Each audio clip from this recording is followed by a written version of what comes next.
Hi, it's Danny Ramey with Circo Innovations here. This is the closeout video for the arched greenhouse kit using the Zebo clamps and Zebo rods. We are in spring weather now. It's getting hotter. We're going to keep the outer layer on the greenhouse so we can fluctuate as those storms pass through, but we are going to take the inside layer down. That's the Zebo clamps. Take that off because it was getting too hot in here because it does hold that heat like we saw in the previous videos. So now we're going to take those off. After we're done with that, we're going to talk about lessons learned while on this project. Keep going.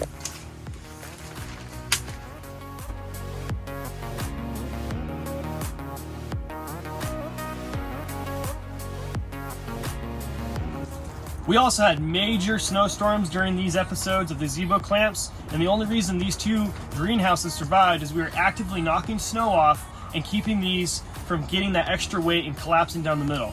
A lot of people were not so lucky. There's some pictures right here. You can see that these greenhouses in the past years, major snowstorms, when you don't knock that snow off, if it's coming down really fast and it's building too quick for you to come out there, you will have collapse on greenhouses.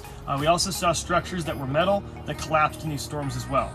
Roof collapse has been a concern in the foothills where several feet of snow has accumulated in recent weeks. Overnight rain adding weight to the snow load and just a good reminder, work those greenhouses. Only takes a couple minutes during the storm. We did find that the greenhouses work great with the Zebo clamps. They produce and hold and retain a lot of that heat that we wanted to capture. So this test was successful for us. We hope Zebo works well for you.